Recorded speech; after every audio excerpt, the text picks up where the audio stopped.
My family missed my birthday to celebrate my brother's huge job offer. He smirked and said, maybe if you were more successful, they'd come. What he didn't know. I was the one who signed off on his offer, and after that comment, I yanked it. I turned 30 last month, and my phone was silent. But the internet showed me my family wasn't silent at all. They were too busy throwing a lavish party for the one person I was about to quietly dismantle. The blue light of my TV was the only celebration, playing The Iron Giant as I nursed lukewarm takeout. Outside, the world was moving on, but in here, time had stopped, leaving me in a familiar, hollow silence. No calls, no texts, not even a lousy Facebook post. Not that I expected balloons or a cake, those stopped when I was about 14. But 30? You expect at least someone who shares your DNA to say something. Instead, I saw a tagged Instagram photo, my brother, Liam, popping champagne in a suit that barely fit, surrounded by my parents, cousins, and even Aunt Eleanor, who only appears if someone's dying. The caption, "So proud of you, Liam, our future executive." It wasn't even his post, it was Mom's. I'm Noah, by the way. Just Noah, unless Mom's mad at me for forgetting to RSVP to Christmas dinner, even though I was never invited. I work in tech. Not the flashy influencer kind, but the behind-the-scenes, late-night debugging, high-stakes deals kind. I don't talk about it much because nobody in my family ever asks, or listens, when I try. I've always been the quiet one. The kid who brought books to family reunions, who stayed in his room while Liam hosted pool parties downstairs. I used to think if I just kept my head down and did well, they'd eventually notice. Turns out, it just made me invisible. Liam is loud, charismatic. He walks into a room, and suddenly, it's all about him. And people love that. They eat it up, especially our parents. I've lost count of how many times I've watched him fail upward. Like when he dropped out of college after 2 years, and somehow spun it into a strategic pivot into marketing. Or when he got fired from that startup, and Mom told everyone he left to pursue bigger opportunities. I swear, if Liam tripped and fell face-first into a sewer, Dad would say he was scouting real estate for a luxury underground bar. So, when I saw that picture, the champagne, the ill-fitting suit, the entire family clapping like trained seals, I knew something big had happened. And sure enough, I found out later that day, not from them, of course, but through a colleague. Liam had just been offered a junior exec position at a major partner company. The same company my team recently finalized an acquisition deal with. A company whose new hiring strategy one personally reviewed. A company where, thanks to a recent merger, I now sit on the internal hiring board. I recognized his resume immediately. Knew the puffed-up language, the exaggerated accomplishments, the creative of formatting. But I let it slide. Approved it, even. Not because I believed in him, I didn't, but because I thought maybe this would finally get him on his feet. Maybe if he had something real, he'd stop sucking attention out of every room like a vacuum. But then came my birthday. Or rather, the lack of one. I had taken the day off, ordered good food, put on an old movie I loved as a kid, The Iron Giant, if you're curious, and told myself I didn't care if nobody called. Around 4 p.m., I broke and checked my phone. Still nothing. But right there at the top of my feed was a story from my cousin, Chloe. Liam, standing in front of a banner that screamed, "Congrats, Liam," in Comic Sans, holding a glass of scotch like some knockoff Wolf of Wall Street. My parents beamed on either side of him. Streamers, balloons, Mom's famous lemon cake, the one she only brings out for special occasions. I watched them take turns giving toasts, laughing, clinking glasses. Aunt Eleanor even got emotional, calling him the pride of the family. I sat there, alone in my apartment, with lukewarm takeout and a movie that now just made me feel like a lonely kid again. And, yeah, I'll admit it. It hurt more than I thought it would. I hadn't cried on my birthday in years, but that night I did. Just a little. Quietly. Angry tears, mostly. Not because I wanted a party, but because they couldn't be bothered to remember I existed. Because the only time I'm mentioned in that house is when someone needs help with a router or to brag about how their other son works in Austin. Later that night, I texted Mom, "Hey, saw the celebration. Hope it went well." She replied 2 hours later, "Oh, sorry, sweetie.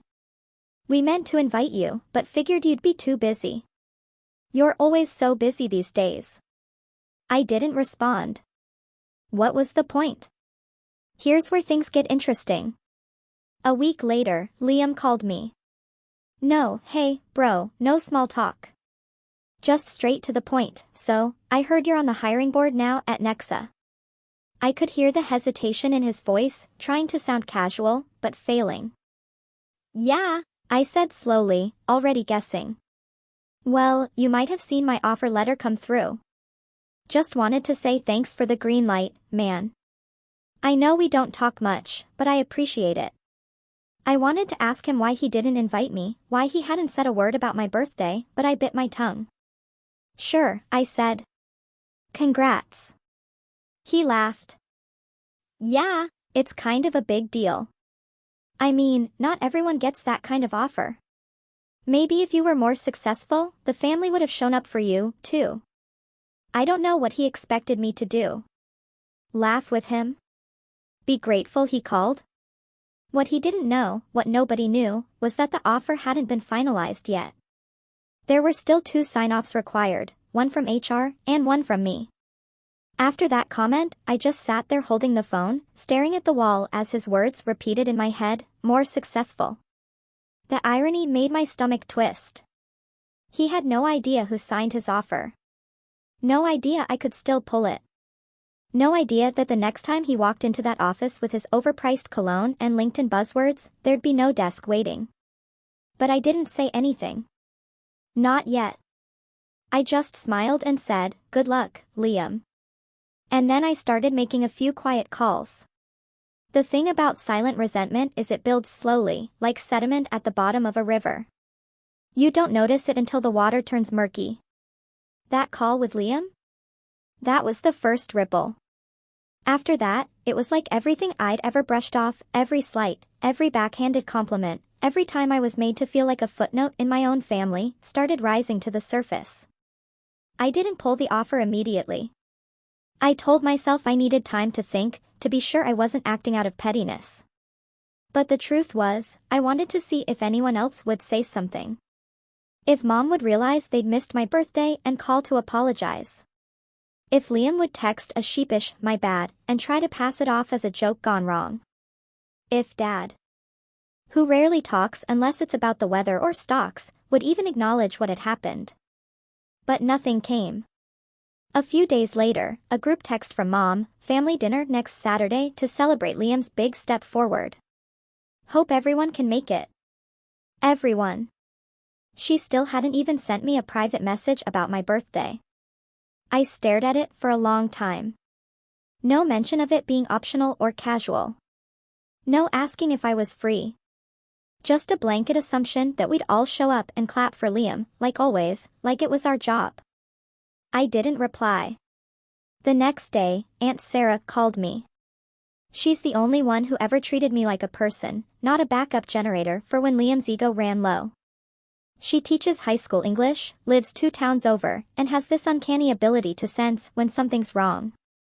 "I saw your mom's message," she said, skipping small talk. "You okay, Peachy?" I muttered, just figuring out how to wrap a golden pedestal in gift paper. She snorted. "That bad, huh?" I didn't say anything. I didn't have to. "I can skip it," she offered. "We could do something else. Just the 2 of us." "No, go." "Really," I said, even though I meant the opposite. "Don't make it a thing." "You sure?" "I'm used to it," I replied. And I was, but that didn't make it easier. When the day came, I didn't go to the dinner. Instead, I spent the evening reorganizing my bookshelf, which sounds boring, but something about alphabetizing my chaos helped me feel in control. Around 9 p.m., my phone buzzed. A picture from Chloe again. Liam holding up a gold-framed certificate that said, "Future VP," in big letters. Mom had printed it herself, probably at her office, like it was some homemade diploma. They were all there again. The cousins, the aunts, even Grandma Eleanor, who hadn't left her house in a year unless there was a wedding or someone dying. She was sitting at the head of the table, smiling at Liam like he'd just cured cancer. I watched the video clips in silence. At one point, someone handed Liam a mic, speech. Speech, they chanted. He stood, glass in hand, smiling like he was already practicing for TED Talks. I just want to say this job is going to be the start of something big, not just for me, but for the whole family. And you know, I've always said this, success doesn't happen alone. It takes support, belief, encouragement. He paused dramatically. And thankfully, I've always had that here, with all of you, my biggest fans. There was applause, a few whoops. I felt something in my chest tighten like a vice. He didn't thank me. Didn't even mention me. The next morning, Mom called. I let it ring out the first time. Then again. On the third try, I picked up. Hey, sweetie, she said, too cheery. We missed you last night. Yeah, I said. I saw. She laughed like I was joking. It was such a great night. Liam gave the sweetest speech. He's really matured, hasn't he? I didn't answer. She filled the silence with more updates, what Aunt Miriam wore, how the lemon cake turned out, how Grandma Eleanor even stayed past 10. Eventually, she landed on her real reason for calling. By the way, Liam mentioned you might have had something to do with his job offer. I raised an eyebrow. Might have. Well, you know, he said you work with that company or something. You never really explain your job, so I wasn't sure, right? Because years of explaining what a product manager does apparently never sank in. I sit on the hiring board, I said flatly. I approved his application. There was a pause. A long one. Oh, she said finally. Well, isn't that nice? So thoughtful of you. See? You do support your brother. That should have been the moment she thanked me, acknowledged my role, but instead she sounded like I'd bought him a coffee. And I guess that means you're doing pretty well, too, huh? She added, almost like an afterthought. Maybe one day you'll get promoted to executive, too. I stared at the phone. That vice in my chest twisted again. yeah, I said. Maybe one day. I hung up not long after.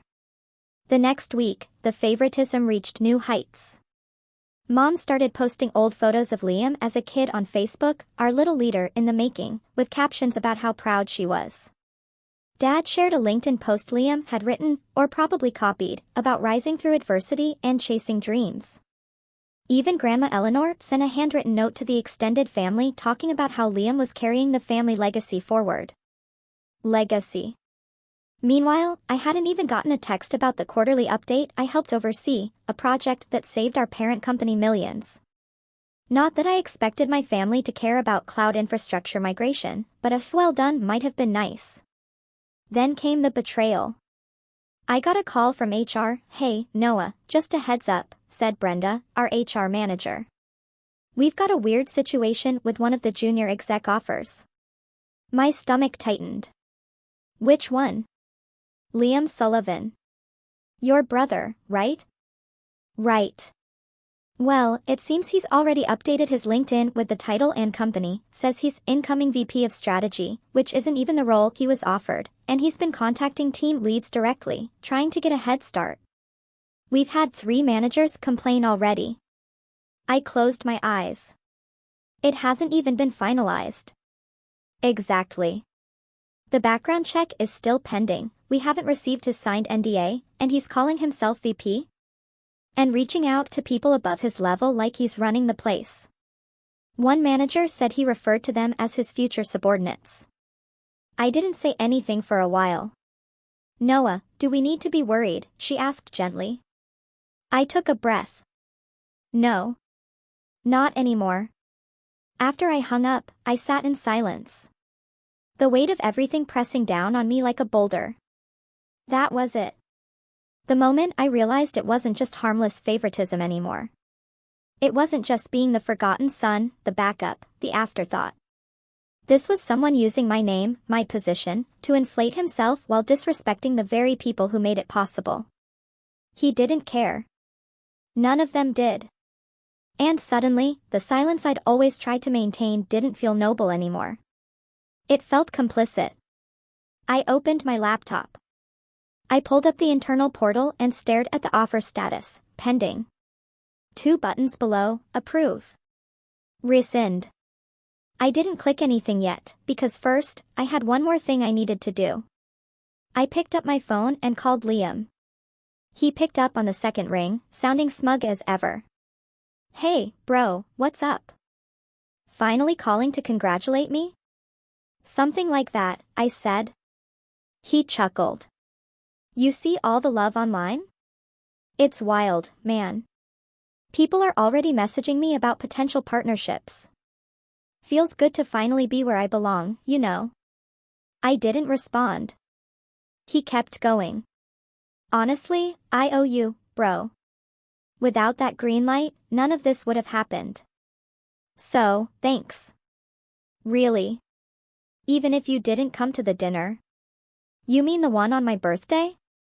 There was a pause. Just long enough for the guilt to surface, if he had any. Right, he said finally. About that. I mean, come on, man. You know how it is. We figured you were busy.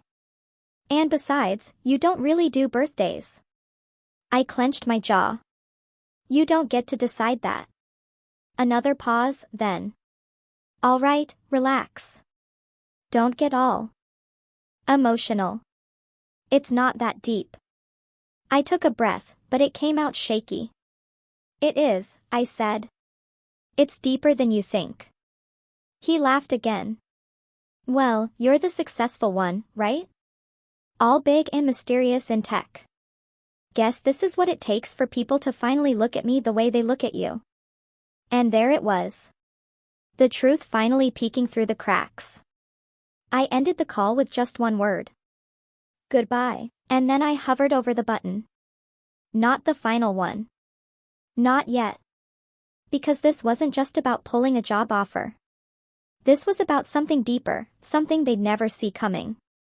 Something I'd been quietly planning since the first time I realized I wasn't invisible, just underestimated. And when I finally clicked, it wouldn't be just Liam who felt it. It would be the whole family. But first, I had one more card to play. One more quiet move before the real revenge began. One they'd never expect. Not from the quiet son, the backup, the ghost in the corner of the photo frame. I smiled and began to write the email. The thing about hitting rock bottom is that nobody ever tells you how quiet it is. There's no dramatic music, no slow-motion montage of you staring out a rainy window with a glass of whiskey. No cathartic scream in the woods. Just silence, and the low hum of your refrigerator at 3 a.m. as you sit alone on your kitchen floor, trying to piece together how a birthday, your birthday, turned into a breaking point for everything. I didn't send the email that night. I wrote it, edited it, rewrote it 5 times, but I didn't send it.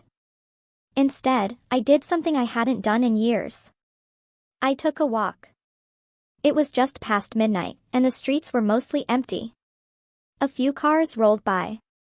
Somewhere in the distance, someone was playing old R&B too loud through half-blown speakers. I pulled my jacket tighter and walked without a destination. I needed to get out of that apartment. Out of my head. I passed a small coffee shop, closed, but the lights inside were on. Probably cleaning staff.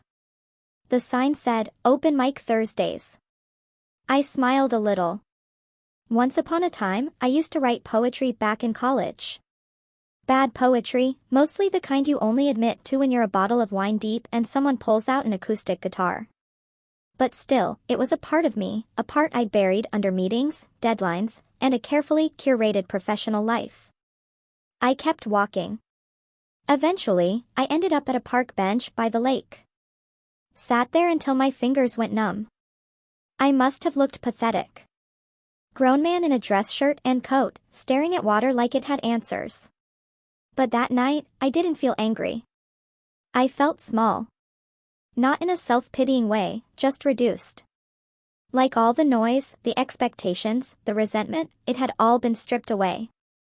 And what was left was the simple, aching question I hadn't let myself ask in years: why wasn't I enough for them? Not good enough to be celebrated, not loud enough to be heard. Not proud enough of myself to stop waiting for their permission to feel proud? That question lingered for days. I didn't tell anyone what was going on. Not my coworkers, not my friends, not even Aunt Sarah.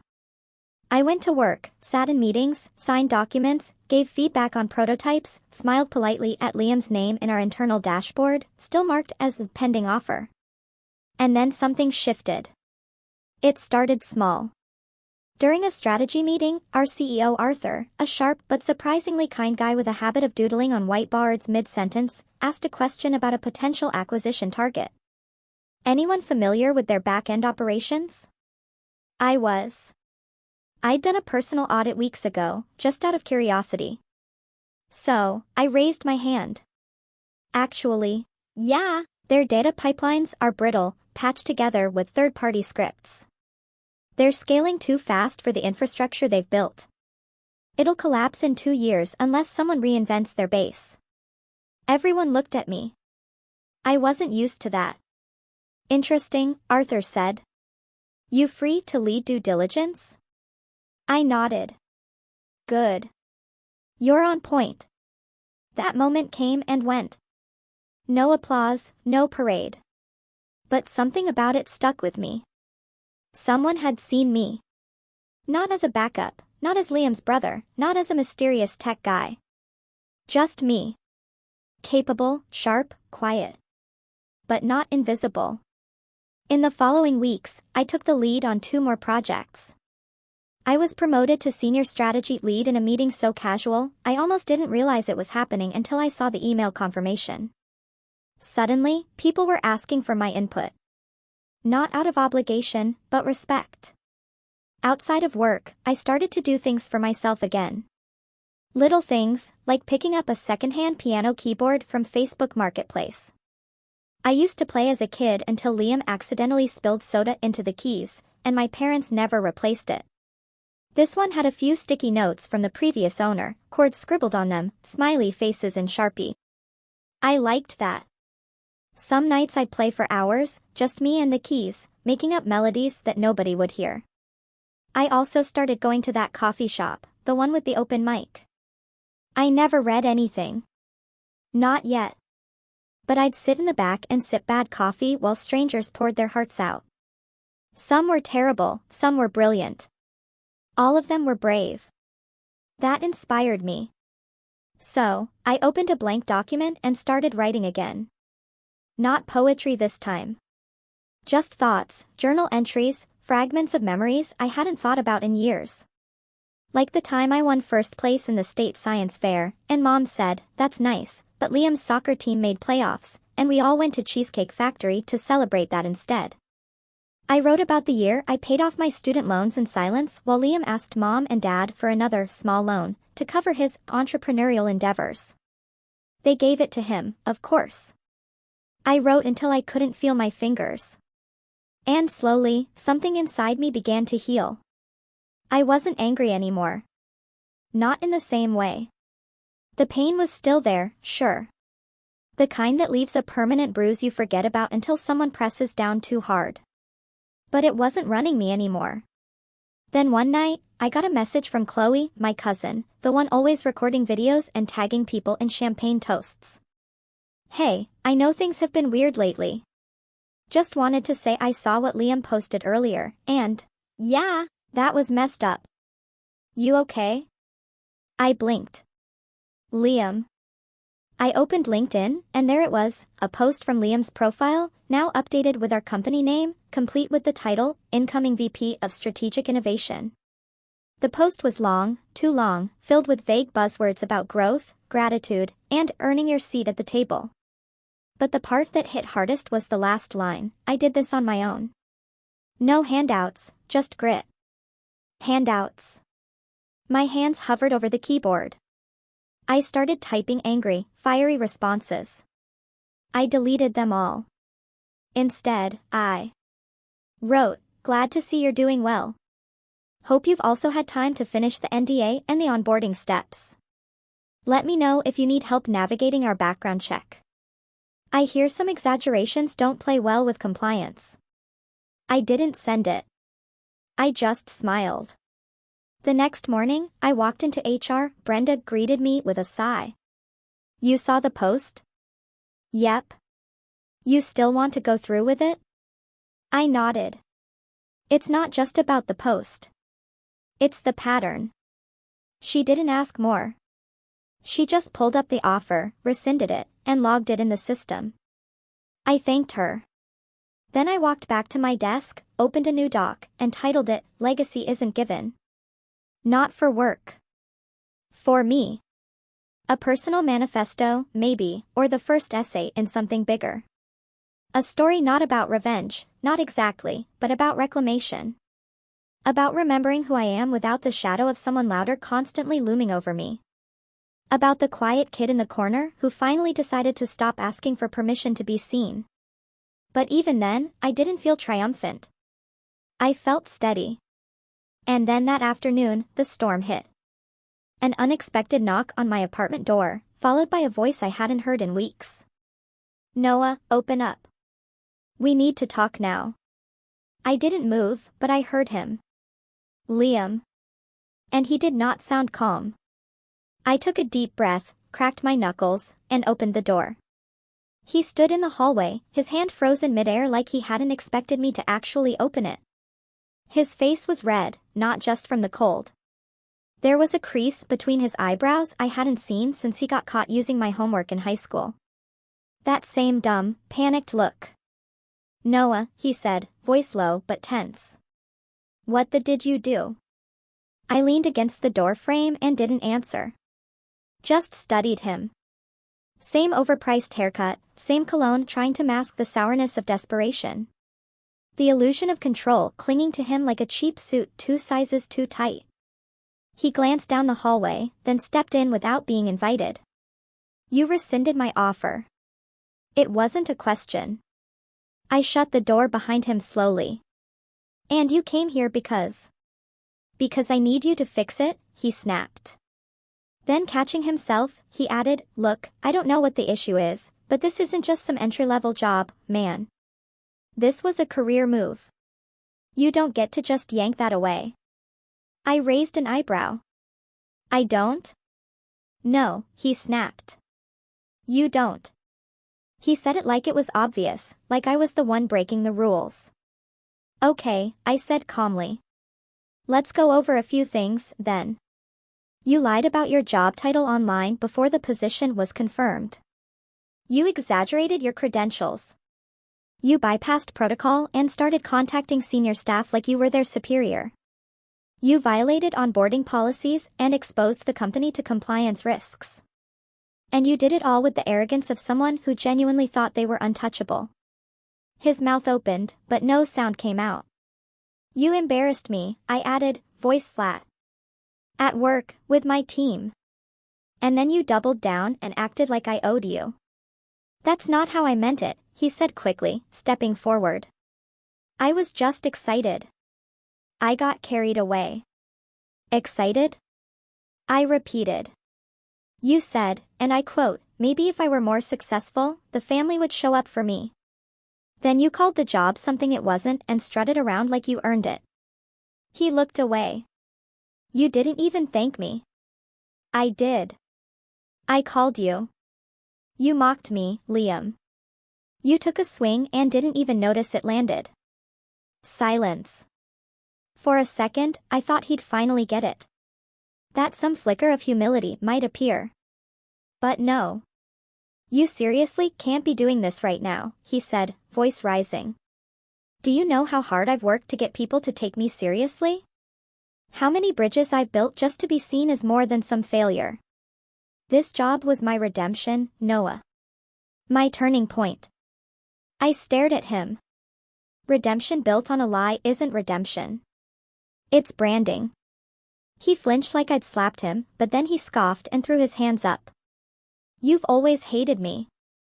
Admit it. Ever since we were kids. I let out a breath. I don't hate you, Liam. I just stopped cleaning up after you. He stared at me for a moment, then turned toward the door, but before he opened it, he muttered under his breath, "They're still going to choose me. They always do." I didn't answer because he wasn't wrong. Not yet. But I was about to change that. After he left, I sat in the dark for a long time. For the first time in years, I felt something new. Clarity. This wasn't just about Liam anymore. It wasn't just about a birthday, or a job offer, or being the family afterthought. It was about a lifetime of being made to feel smaller so he could feel bigger. It was about silence being mistaken for weakness. About how no matter what I built, they'd always assumed Liam's cardboard castle was a mansion, and my steel fortress was just a shed. I opened my laptop and I started laying the groundwork. Phase 1, the email trail.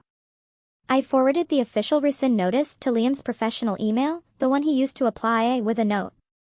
"Hi Liam, as per the final review from HR and legal, the offer has been formally rescinded due to non-compliance and premature public disclosures. Best of luck in your future endeavors. Noah." Polite.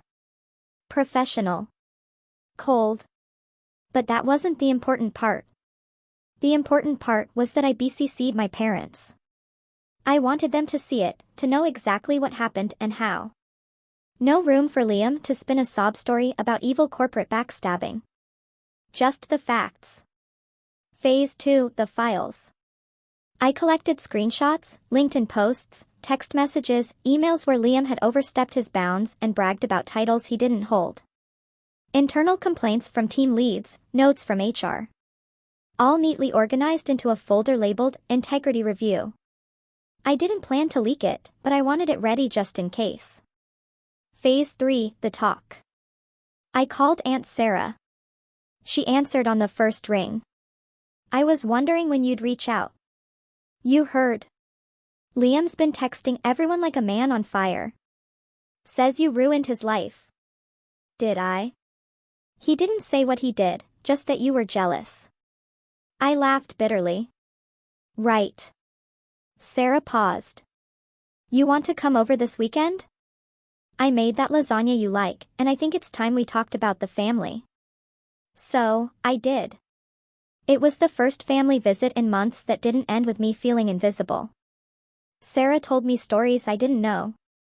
About the way Mom always talked about me like an asterisk, even when I won awards or made Dean's List. About how Liam had always played the victim, and how the rest of the family just let him. "They're not evil," she said. "But they're lazy. Emotionally lazy. And you were easy to ignore because you didn't scream." I nodded. "I'm done being quiet," I said. Phase 4, the setup. Now that I had the truth, the proof, and the perspective, all I needed was an opportunity. It came in the form of an invitation from my mother. A group email titled, "Family Brunch, Let's Talk." The body read, "Hi everyone. There's been a bit of tension lately, and I think it's time we cleared the air. Let's meet this Sunday for brunch at our place. Just us family. No drama, no yelling, just honest conversation. Looking forward to seeing everyone. Love, Mom." No mention of Liam. No mention of the offer. But I knew what it was. An ambush, or a plea. Either way, it was perfect. I RSVP'd, "I'll be there." And then I went shopping. Not for clothes. For documents. I had an old manila folder in my desk. Hadn't touched it in years. Inside were printed versions of my college scholarships, award letters, performance reviews, promotion memos, proof of everything I'd ever done while the family was busy clapping for Liam's participation trophies. I added the screenshots, too. Printed them all, stapled them neatly, slid them into the folder. Then I printed one more page, a short letter, just a few paragraphs, addressed to my parents. I folded it once and placed it on top. When Sunday came, I showed up on time. Liam was already there, slouched on the couch like he owned the place, phone in hand, fake smile plastered on. My parents were bustling around the kitchen, overcompensating with too many croissants and nervous energy. Sarah gave me a quick squeeze on the arm. Chloe mouthed, "You good?" from across the room. I nodded. I was ready. "Okay," Mom said finally, wiping her hands. "Let's sit." We gathered around the dining table. Plates. Coffee. Tension so thick you could chew it. Dad cleared his throat. "So, I think we've all got some things to say." I waited. Let them talk first. Liam launched into a speech. Something about betrayal, unprofessionalism, family values. He sprinkled in just enough self-pity to look like a victim without outright blaming me. He was good. He always was. When he finished, all eyes turned to me. I reached into my bag, pulled out the folder, and placed it in the center of the table. "What's this?" Mom asked, already frowning. "My side," I said, since nobody ever asks for it. And I let them open it. Let them read. Let the silence swallow the room as the truth spread out before them, page by page. But that wasn't the end. Not even close.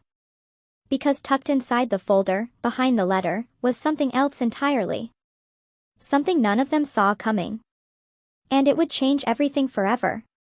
The silence that followed was so complete, I could hear the fridge humming from the other room. Nobody moved. Nobody blinked. The weight of the truth, printed out in plain as daylight, pressed against the table like a second centerpiece. Liam was the first to break. "What is this crap?" he muttered, flipping through the stack with growing panic. His eyes darted across the pages, screenshots of his LinkedIn post, internal HR flags, emails he'd sent boasting about his executive status, his name next to complaint reports from managers he'd cold called. "You've been collecting this?" "No," I said. "This all happened in the last 3 weeks." Mom picked up a performance review, mine, from last quarter. The comments were glowing. There were handwritten notes from the CEO, even a signed commendation letter for my work during a high-stakes transition deal. She didn't look at me. She just said softly, "You never told us about this." I didn't respond, because that was the point. For 30 years, I'd waited to be asked. Now, they could read it in silence. Liam shoved the folder aside and stood up. "So, what, Noah? You wanted to humiliate me? You're that jealous?" I looked at him calmly. "I didn't bring this to humiliate you. I brought it to end the story you keep rewriting." He scoffed. "Please. You just want to prove you're better." "No," I said. "I already know I am." That line made him freeze. For once, there was no smirk. Just that quiet, stunned fury that shows up when someone's carefully constructed version of themselves starts to crack. My father cleared his throat. "I think this is getting a little." "No," I interrupted. "You're going to sit there and listen for once." He stopped mid-breath. That alone felt like a miracle. I reached into the folder one last time and pulled out the letter I'd written. I unfolded it slowly, the way people do in courtrooms or movies. But this wasn't for drama. It was for me. I read it aloud, not because I needed to, but because I wanted them to hear every word. To Mom and Dad, this isn't a rant. This isn't revenge. This is a resignation. For years, I've worked hard, stayed quiet, and told myself that if I was just a little more successful, a little more patient, a little more perfect, you'd see me. You'd be proud of me. You'd celebrate me the way you do Liam. But that moment never came. I've come to accept something. It's not that you don't love me. It's that you don't value me in the way I need to be valued. And that's okay. I can't control that. But I can control what I allow to continue. I'm stepping back. I'm done playing second to someone who hasn't earned first. I'm done shrinking to make space for someone louder. I'm done hoping for applause from people who didn't notice I was performing. I'm not cutting you off, but I'm cutting off the version of me who kept waiting for your approval. He's gone, and I like who's replacing him. Noah. When I finished, I folded it again and placed it in front of them. The silence that followed wasn't angry. It wasn't cold. It was stunned. Hollow. The sound of a house of cards collapsing in slow motion. Mom wiped her cheek. I wasn't sure if it was a tear or just nervous habit. Dad looked down at the table like it might explain something he missed 20 years ago. But Liam did what Liam always did. He lashed out. "This is pathetic," he muttered. "You think this makes you look strong? You just burned your own family down over a job." I looked at him. Really looked at him. "Do you know what the difference is between us?" I asked, voice low. He blinked. "What?" "I build things quietly. You take credit loudly. I fix what you break. You brag about holding the pieces. And when people finally see the difference, you call it jealousy." He opened his mouth. "Don't," I said. "You had your turn. Now it's mine." And then I dropped the final piece. "By the way," I added, "you didn't just lose the offer. You've been flagged." His face drained. "What?" "The hiring board marked your file. Not just for exaggeration, but for ethical red flags. You'll have a hard time applying anywhere that shares our background portal." "You're lying." He turned to our parents. "Are you seriously going to let him ruin my life?" My mom looked at him. Really looked. And for once, I saw it click. "You ruined your own offer, Liam," she said quietly. "Noah just stopped protecting you." That shut him up. He stormed out a minute later, slamming the door behind him.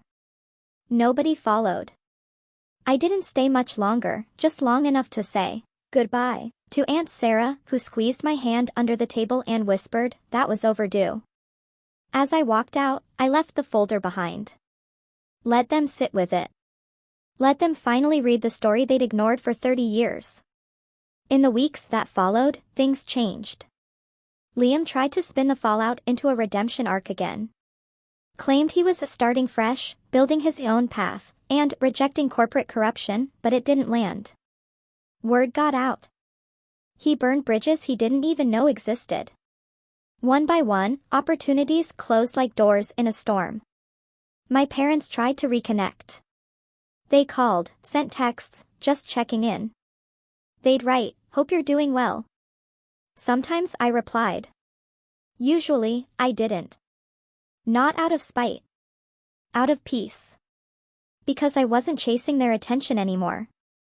I was free of it. Work took off. I was promoted again 6 months later. Led 2 major integrations. Got a bonus that let me buy a lakeside cabin I'd been eyeing for years. A quiet retreat just for me. I started writing again. Real writing. Essays, articles, reflections on tech and identity, and what it means to rebuild yourself from scratch. One of them went viral. A few platforms reached out. I started thinking maybe, just maybe, I'd publish something for real. A year later, I hosted a birthday party at the cabin. Small. Close friends, Aunt Sarah, Chloe, a few people from work. We had wine, homemade pizza, and a dumb trivia contest that got way too competitive. Someone asked, "What was the best decision you made in your 30s?" I smiled and I said, "Choosing myself." They didn't get it, but I did. And that's the quiet truth I finally learned to live by. After everything, do you think I handled it the right way?